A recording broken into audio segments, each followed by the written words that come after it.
I was an engineer and in 2008 lost my job due to the economic collapse. Jobs were scarce. I didn't know where to turn to get help updating my resume. Online services and coaches charge hundreds, even thousands of dollars. I took matters into my own hands and learned how to craft interview-winning resumes. Shortly later, I landed a job with a Fortune 500 company. I've helped many achieve similar success. Now I share my tips to create interview-winning resumes, interviewing excellence, and high-performance growth strategies on my podcast, Career Growth Made Easy.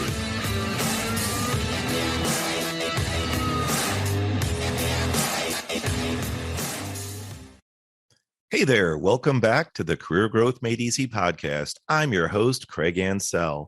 We are rolling into episode 107. Today's show is about behind-the-scenes discussion on my resume masterclass and cover letter masterclass. But in order to do this, we're bringing in someone special. In fact, she's a return guest. She's also my daughter, Madison, and she's my digital manager. Welcome, Madison. Hi, I'm so happy to be back. Absolutely. We actually got some feedback on having some of our guests on, and a lot of our listeners like the interaction and learn different things about each other. So it's good to have you on. Really appreciate you being back, Madison. Yeah, I'm excited to share some more stuff. I definitely think the interviews and the guests coming on for last month's celebration was definitely breathing some new life into it as we entered 100 episodes. So I'm happy to kind of keep that train rolling. Yeah. And, the fact that this is 107, and to your point, it's really been an amazing journey. Excuse me. It started out with just behind a microphone and, hey, let's get a couple episodes together and see, what the interest is in helping people with their career growth personally and professionally. And I never would have dreamed that here we are at over 100 plus episodes and now having guests on, including yourself. It's really, a recent dream, I would say, come true. And years ago, I never would have thought I would be behind a hot microphone working the episodes like I do. Well, that's great. And, especially since this episode is all about 2 whole courses that you've created, like talk about how like a double crazy dream that is, like this is the content itself is all about a different dream realized, a different big project come together. So I'm excited to get into it. Oh, absolutely. Thanks for mentioning that. And, thinking about kind of an intro to today's topic about the resume masterclass and behind the scenes, maybe in my mind, where did it come from? Over the years, I had the fortune of mentoring within companies I worked for, as well as helping outside in the community through churches and some of the schools that I volunteered and worked with. Mm-hmm. And I kept hearing the same concerns and seeing the same concerns with people when it came to resumes. Either the blank sheet of paper was the most daunting thing that they've ever seen in their lives, kind of like a painter's empty canvas, right? You have to start somewhere. Or somebody had a resume and they just said, it's not working for me, or what do I do to update it? They're kind of just like staring in it's the phrase deer in the headlights. And as I help people over the years, seeing pretty strong results, in fact, I realized that some of the answers to their guidance to their questions were similar. And I said, it's important to be consistent, but also as I go along and learn, talking with human resource professionals, hiring managers, directors, as well as recruiters, I got to hear some of their feedback, and that feedback helped me improve how I helped others with regards to coaching. That led me to what we're talking about today. Kind of standardize something. While each resume is not standard, each resume is different. It's unique. It's about each person. There still is a structure, a format, a flow that needs to be followed, should I say. And that's where the idea for the resume masterclass came from. Yeah, there's definitely like a structure to it. Otherwise, how would it be easy to implement and easy to like dissect and follow? But as somebody who had a part in when we were building it, and then having taken it and having used the materials and the lessons in the class in my real life, I can proudly say that one of the best things, if not the best thing about the resume masterclass, and one of the biggest like points that we advertise and hit on, is that it really doesn't matter what part of your life you're in, what kind of resume you have, if you have one at all. It's like the create, update, redesign. It's true to form. You can go into it with absolutely nothing, and you can come out understanding how to pull that content from your mind and how to find what you need off of the internet and things like that. Or you can go into it with a pre-existing resume and really fine tune it in a way that you didn't know it could have been so much better than it was. So there's a structure to it, but it's certainly not like a generic in terms of its teachings in any way. I think it was done really well because it was the culmination of, like you said, so many years and so many discussions with professionals and people in the business who were fielding resumes frequently. So I really feel like we did a good job um, narrowing it down in a sense, but also making sure anybody could take the class and walk away with something really, really great. No, I appreciate that because that makes me remember when I was targeting working with people, who could this resume content help? Who could a future potential resume masterclass help? And literally, I have been able to use it within my own family with you, the content that is, as well as helping others in high schools, college, those seeking their first time jobs or wanting to work towards a supervisory or their first promotional role. And it's been really great to be able to see the growth in the resume masterclass to be what it is today, but also to know that that content works.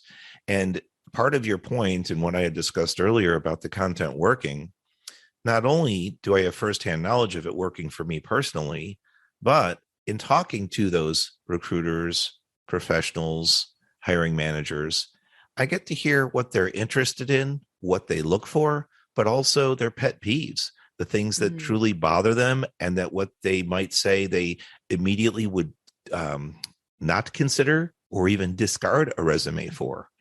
And be honest with you, when I first started my journey, my goal was to make, the best selling, as they say, resume, right? I want to be able to get whatever job I applied for, or at least have the opportunity to win the interview. And I didn't realize that there was something called scanning out there.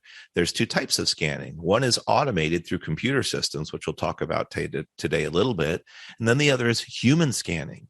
When a human, if your resume gets in front of a human, you have 3 to maybe 6 seconds for them to scan it. Now, if you want to think about it, Craig, what does that mean? How quickly can they read? Do they speed read? We're not even talking about that, believe it or not. It's kind of like when you're up in an airplane looking down, and the higher you get, people start to disappear. They look like little ants, and then eventually even homes disappear. And you just see outlines of bodies of water, highways, and interstates. And what you're doing with scanning, as I've learned, they're just looking at the general format, the flow. Is it something visually appealing to the eye?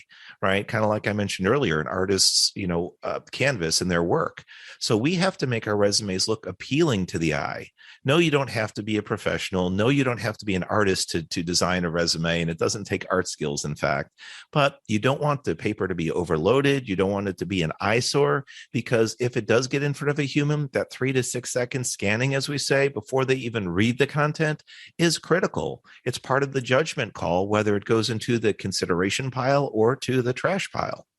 I think a lot of people want to kind of break away from the mold in terms of how they design their resume. I personally believe, especially people who are my age, who are maybe even as young as like 18, upwards of like late 20s, who really want to have their resume be a creative extension of themselves. And I know that you and I had lots of talks about this a few years back when I was actively seeking jobs. It's not necessarily about creating a visual masterpiece that you can present to someone and say, this represents who I am. Because realistically, if you're trying to do something that has never been done before, the recruiter is not going to know where to look in those 6 seconds, and they're not going to bother to look at yours longer because it's more confusing to find the vital information that they're looking for. It's a hard pill to swallow, and it was for me because I really wanted to, especially when I was going out for creative jobs, I wanted to create a resume that reflected the kind of job that I was applying for, which we've discussed in the class. You can absolutely do, but there is a limit. You don't want to make it look so hectic and colorful and crazy and put things different places that they don't usually go, because it's not going to serve you in the way that you think it's going to serve you. Oh, and that's interesting you say that. And I appreciate you remembering some of the processes we went through together for yours, as well Mm-hmm. as also during the course creation. And I'll lead in with this, but then go back and talk more about what you brought up. And I had recently worked with some realtors. In fact, they've become friends of mine and Erin, my wife, your mom. And what they said was, when we're looking at homes, what are the three biggest things that are important when looking for homes, looking for a place to live? So my answer was, I don't know, tell me. Location, location, location. And I actually use that discussion point, as you know, in the resume masterclass, Mm-hmm. because location, location, location of your content is critical. While your content might be there on that resume somewhere, possibly lower down in a corner, maybe in a box or in a small chart or something that you've created thinking you were clever, you don't want it to be difficult for the recruiter, for the hiring company, the hiring manager, human resource professional, whoever that first human step gate is, that check gate. You don't want to make it difficult for them to work. At best, you have that scanning period we talked about, 3 to 6 seconds for visual appeal. And therefore, you don't want your resume, as you said, Madison, to be busy, to be hectic, because that's going to turn people off, even subconsciously. Mm-hmm. And so if something looks appealing to the eye, well structured, well organized, that is more likely to get a second look, even a possible partial read. Back to that about location, location, location, resume space, the premium area is top third of the paper. So we read top down and we read naturally left to right in the English language. So that is where a lot of your key content needs to be. I'll tell you this. Over the years, I've worked with a number of people, and sometimes in the local areas, some people know me before I started my coaching as well as my master classes. And they said, "Hey, Craig, now that you're on your podcast, would you have a second to look at my resume?" Absolutely. I'm out and about, no problem. In one or two cases, there was no contact information listed at the top of the resume, as you'd expect.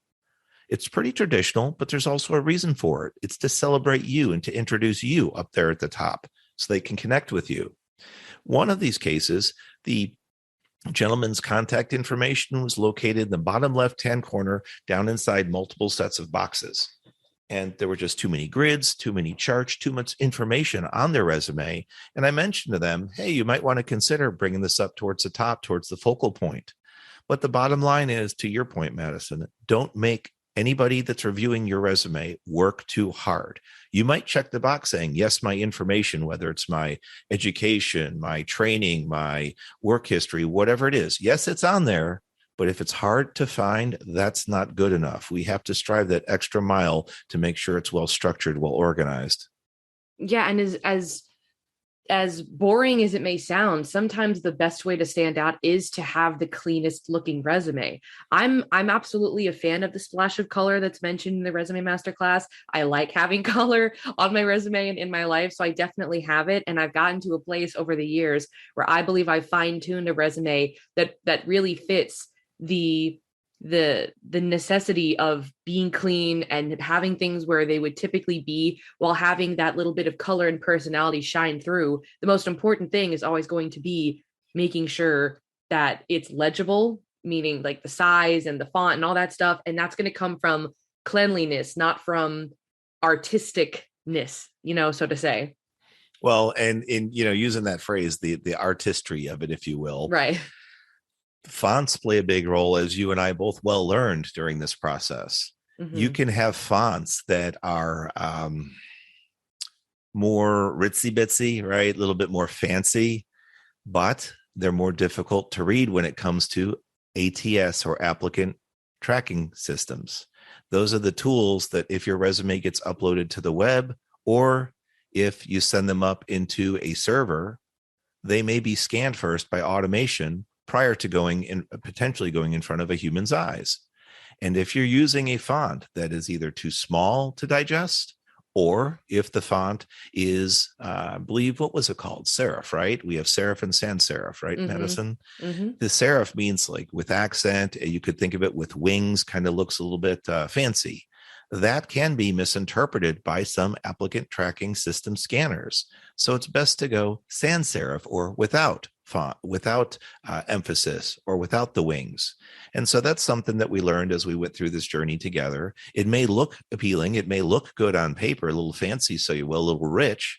But again, not everybody can read the serif fonts as well as others. And something else you said about being too busy, I think. If we have a lot to say as our experience grows, it may be natural to make the font size smaller so that you get more content on your resume. That also goes against the rules because it makes it more difficult to read when printed out. And again, based on font type, it could be an issue for software scanners reading your information. Mm-hmm. So I think font is a critical thing that we should, remember when we're putting resumes together, but also one of the acronyms and the tools that I don't know about acronym, but one of the tools that I use, and it's a simple phrase, less is more. Sometimes it's better to remove content from our resumes, and later we have time to talk about our cover letters, because focusing on something helps people be drawn in. If they have to look for that diamond in the rough, it's hard to get there. But if you present it to them, to your point, in a clean, clear fashion, there's a lot more value in it. Yeah, I mean, it just works for so many aspects of life. You really have to think about it. I mean, why would you want to root through a bunch of pretty okay stuff in order to get to the absolute best of the best? You need to present yourself at your best to have the best chance to be selected for an interview or to get to the next phase. And you might have a lot that you want to say or that you want to display about yourself, and there's nothing wrong with that, but it's smarter to let that speak and come through in the way that you act when you get the job, when you're carrying yourself in the position, and when you're in the field, or when you're actually at work, rather than on a piece of paper, because you will actually do the best job at representing you when you sit down for the actual interview. Your resume can only get you so far, so there's no need to overload it, because it's not going to do what you think it's going to do that way.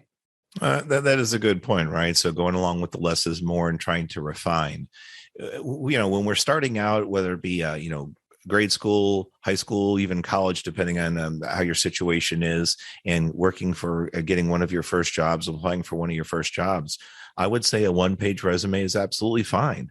That the current recommended length is 2 pages for more experienced professionals. And if you have more content than that, unless the job targeted job is requesting additional extreme detail, I would still try to hone down to 2 pages. Why I mention this is talking about less is more. Some people might say, hey, I'm applying for one of my first jobs and I don't know what to put on my resume. 1 page makes it a lot easier after you celebrate yourself at the top and talk a little bit about yourself, maybe your target job. You can go into the key things, the key features, the key backgrounds and skills that you have, fill it up a little bit with your education and so forth. But in this case, less is more.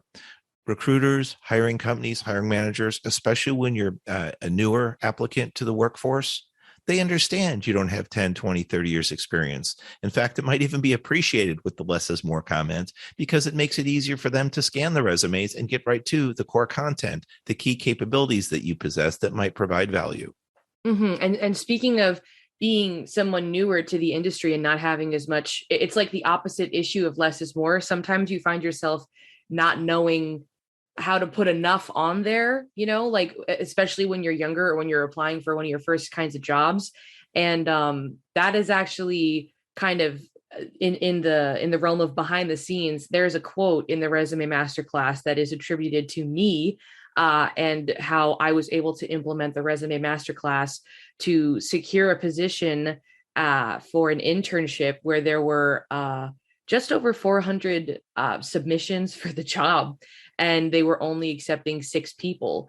And I was concerned because this was going to be my first, I don't want to say real job, but I will say it was out of kind of, it was out of my comfort zone, in the sense that it was bigger. It was a management internship, and it wasn't just a restaurant or a retail store. And there's nothing wrong with that, but it's definitely not the same vein of work. And so I was concerned that I wouldn't have enough, that I wouldn't have the kind of qualifications they were looking for based on my experience. And that's where the Resume Masterclass came into play, to help me to remember that if you're short on content, you can always think back to particular volunteering events you may have done when you're younger. That's perfectly acceptable. And even when you're older, but it helps to fit in for additional content to help fill out some of the years where you may not have been working at the time based on age or anything else. And funny enough, I don't even know if I've ever told you this, but one of the pieces of content I had in my volunteering work, which was at a church for a couple of years, the interviewer noticed where I had done this volunteer work and told me that their parents actually attended that church. And that became a speaking point for us. Now, did it have anything to do with the job itself? No. I don't know if doing the volunteer work at that job necessarily vetted me further for the job, but it was a point of connection for us where we could start a conversation and she could see a bit more of the real me and learn a bit more about who I am and the content of my character, which is also important when you're looking to work. It's not just about your qualifications, but who are you as a person? What are your soft skills? Are you going to be a good fit for this company? So that ended up being a great resource for me because it actually worked in my favor to get a conversation started. And it was all the while I was concerned that putting volunteer work on my resume would look as if it wasn't as strong as like paid work, but that was not the case at all. I do remember this, and thanks for bringing it up and smiling, just remembering your success on that. And congratulations again. What is that? So it was about 400 applicants, and I think you said 6 people were hired. Mm-hmm. Yeah. I don't know if that information was you aware of right away. Maybe you found that out if you remember during the interview process. It was definitely after, which was after. Good. Okay, yeah. Okay, but just let's pause a moment for that for those people listening. That is real quick math here. The engineer, oh boy, that is 1.5%. So only 1.5% of the 400 submissions or 6 people were hired. That's incredible against the odds numbers. And yet you were able to do it along with 5 other people. That I do feel that really means anything is possible. Yeah. I certainly never thought I'd get the job. I was just kind of doubting myself before I even knew the numbers, just based on the fact that this would be my first kind of step into a management position or an internship, which to me is a step above just kind of any job you could get. Again, not to down it, but it was like it was counting as college credit. It was an experience I had never had before. So it being new to me, I was concerned that I wouldn't fit in because I didn't have similar prior experience. But again, it just goes to show that when you follow the teachings of the resume masterclass based on all of the experience and the knowledge and the advice that you have collected from professionals in the industry, it's true that you can use things like volunteering experience to fill those gaps, and it can really put you a leg above the rest just on a human level where you can connect on the passions that you had when you were doing that volunteering. And it works the same way with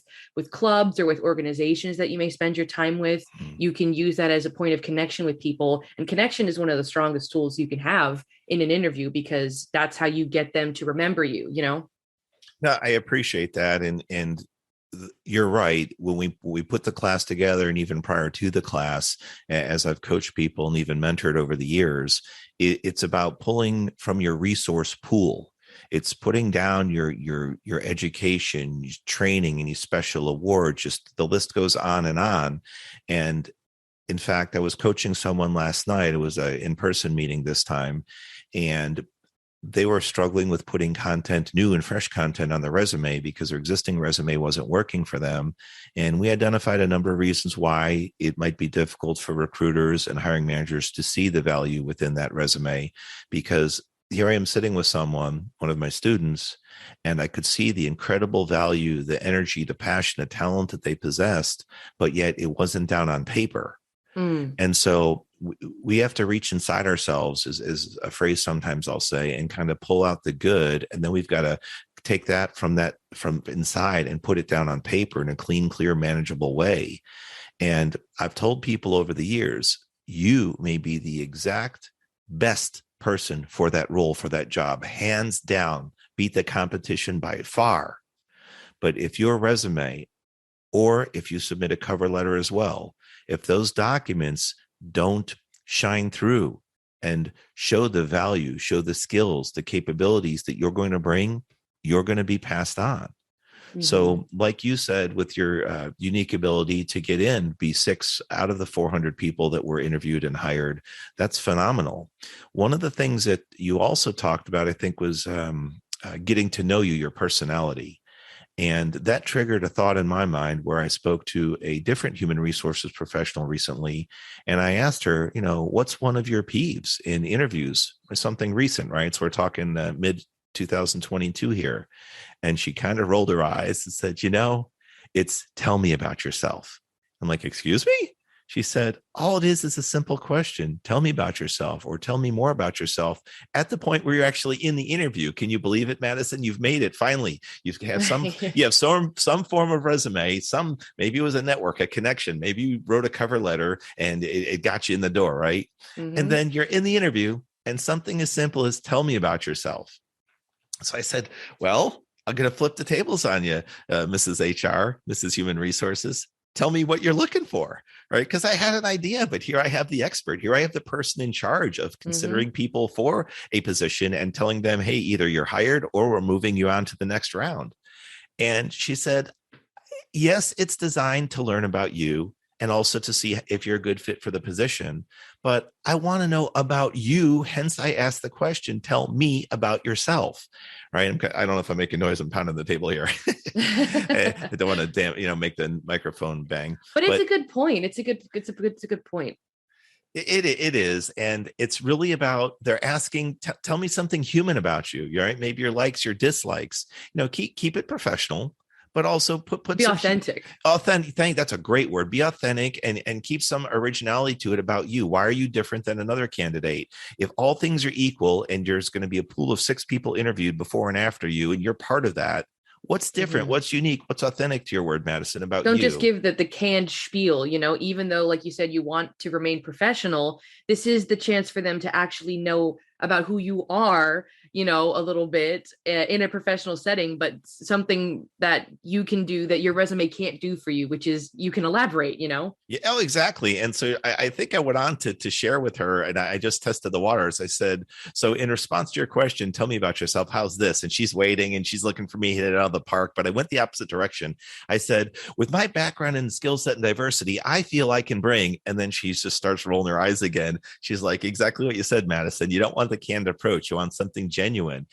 And part of that answer also why she talked to me about that was they want to see when they're hiring people, they want to see if you're compatible with other people. Hmm. When you would be potentially hired for that position, how would you work with peers? How would you work with supervision or management? Right? Is everything going to be mechanical and robotic answers, or can you break it down to a human level and have great interactions? So I mean, yeah, I don't want to belabor the point, but I just thought that was something cool that you commented on that caught my ear. Yeah, I think it just goes to show like it's certainly not easy to interview when you get nervous or when you've rehearsed so much that you want to make sure that you get in the points that you had practiced, maybe with your coach or with a family member or whatnot. But at the end of the day, when those conversation points hit, like, oh, you have this volunteering experience that I could relate to, tell me about that, you kind of break that fourth wall in a sense. Your shield kind of comes down and you show a little bit of that real side of you, and that could very well be the thing that saves it. Because when you've got that perfect posture and you come in dressed super super nice and you make sure that you're on your absolute best behavior, realistically that's not how you're going to be day to day in the office, because you're going to be your real self, and your real self has flaws and your real self is kind of slumping a little bit, and that's okay. And they want to see those moments of truth, because like you said, that's going to be the person that works at at the job, so they want to make sure that that person is good for the position. But your resume still has to be the thing to get you in the door before you get the chance to show that side of yourself in your interview. Well, and that makes me think of something. We segued a little bit into interviews, I think, because we're talking about human resource professionals and what they're looking for. I might have brought that point up, but so people have asked me over the years. So, like I'll watch people's mannerisms and they'll be tapping their hand on a table, or some people chew a pencil or their nail, fingernail, tap their foot, whatever it is, slap their knee, something like this. And those can be what are called nervous tells, signs of nervousness. And I will bring that up to them, not to make them feel poorly, just some observations as if I were the hiring manager going through this interview with them. And well, I've always been nervous, or I get nervous when it's an exciting time. You're looking at a new job, maybe your first time job, completely understandable. Maybe it's for a promotion and you're up against, some big guns, some big competition. It's perfectly normal. If life was boring and, mundane routine, then what's the point of going in for an interview? Okay, I have another interview. Great. I'm going to get another promotion, right? So where am I going with this? It is completely okay talking about interviews to share that you are nervous. They may have never met you before, other than their first experiences and connections with you through a job application, potential cover letter, or your resume. That's all they know of you. Maybe they did some brief background checks, right? And so at that point in time, it's okay to tell them, excuse me, I'm nervous, I'm excited today. That's fine. And that's all you have Mm-hmm. to say, right? That was Yeah. just something I wanted to share that struck a chord with me. I Yeah. um I also know we talked a little bit about cover letters, and we did mention today's show was about two things: resume masterclass, behind the scenes, and cover letter masterclass. And behind the scenes, I tried to find my words there. Excuse me. We might have to do a part two, I'm thinking, Madison, because really we haven't gotten into the structure and how we built the content and how it was filmed and recorded, because there is some in front of the camera focus with me speaking to the masterclass clients. And I think we might have to go into a second session on that. So there could be a part two. So I'm just warning you, Madison. You're warning me. Might have to Warn the call you listeners. back. Yeah. Right. So thinking about the cover letter masterclass, though, when I was putting that together, what drove me to do that was the fact that there were a couple people that had shared on social media, hey, first of all, what is a cover letter masterclass? Excuse me. What is a cover letter? Mm-hmm. Another person shared, are they still in use today? And that made me think, I do know what a cover letter is. I've written one or two in my time, some with success, others, sometimes you don't hear back. But the question really came in my mind before I would even consider coaching on cover letters and a masterclass. When did cover letters come out? When was the first use? So in the class, I actually talk about this. I reference two things. And believe it or not, the mid 50s was one of the first references about cover letters. And it was in a big newspaper called the New York Times.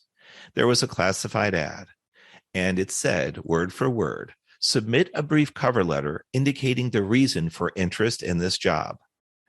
If we break that down, okay, you're supposed to submit a cover letter, but here it comes. Indicate what?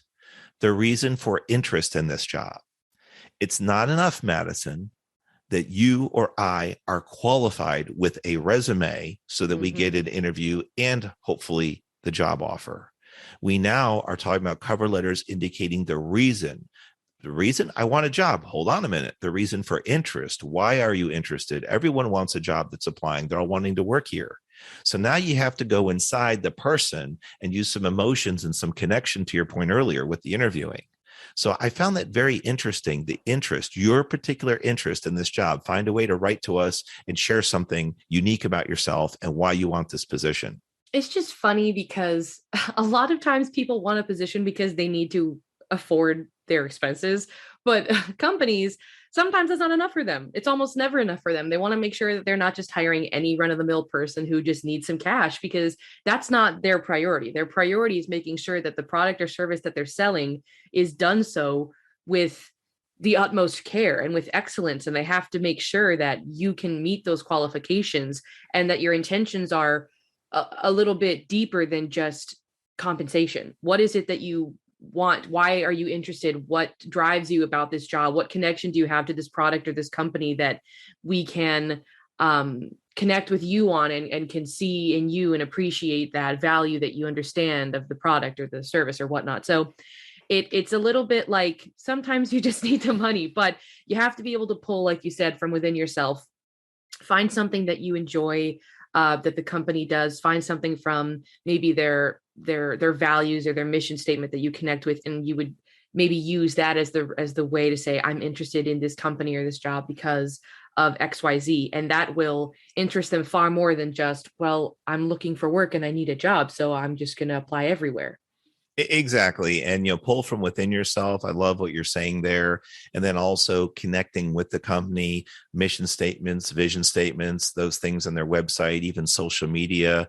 Those things are important both for resume connection and cover letter connection as well. Mm-hmm. Now, initially, cover letters were designed to introduce you to the hiring company so that if they felt you were a good connection, you showed good interest, as we said in 1956, for a job, then they would consider reviewing the resume and then bringing you on for an interview or interviews.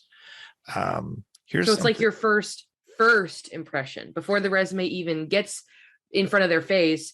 They need to make sure that you have good intentions and that you are someone that they could see working there just based on the reason that you're applying. Yes. And so I actually asked some recruiters and hiring folks that as well, as I've had access to them over the years. And when it's rare, but when a cover letter is used, many of them read it first and do exactly as we just discussed. There are a few recruiters and hiring managers, to be clear, that actually look at the resume first to see if you're qualified doing the scan or a brief read.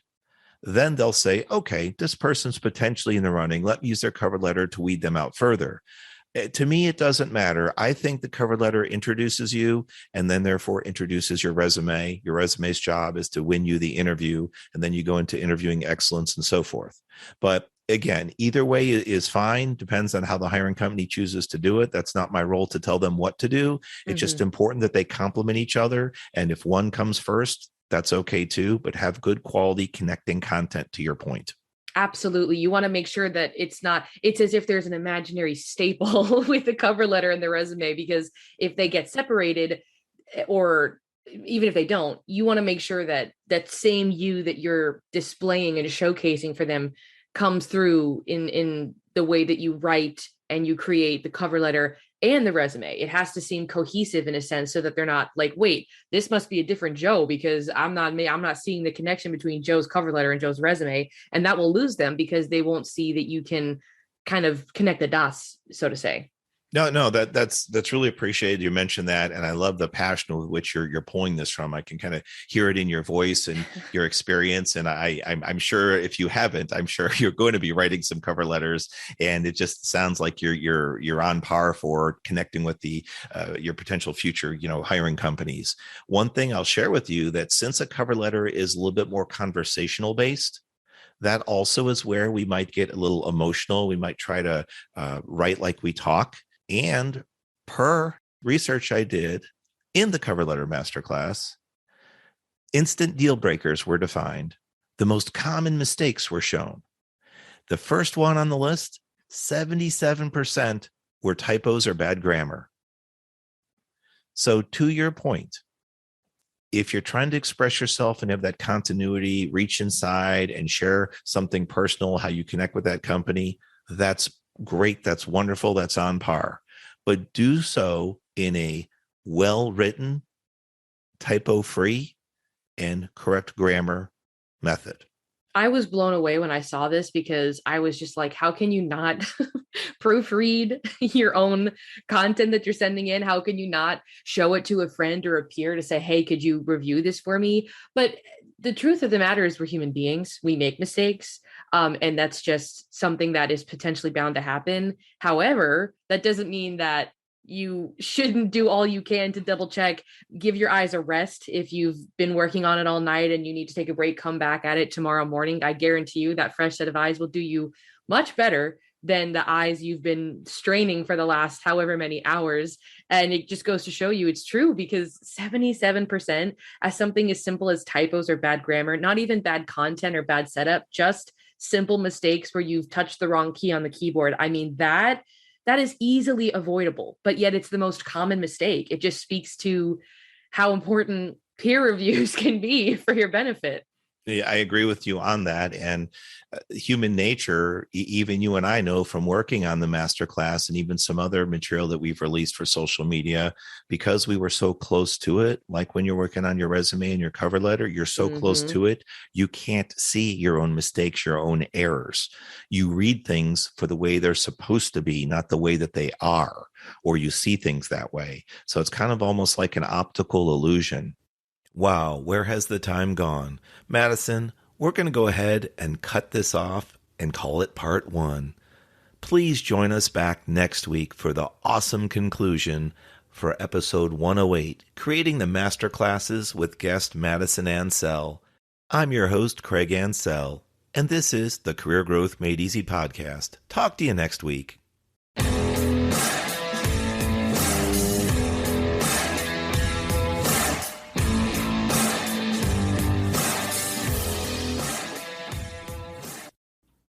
Thanks for watching. If you've enjoyed this episode, be sure to subscribe to our channel. New episodes every Monday. In the meantime, why don't you follow us on social media at Craig Ancel on Facebook, LinkedIn, and Instagram. To book a coaching appointment, download our free guides, or join our email list, check out the links in the description below.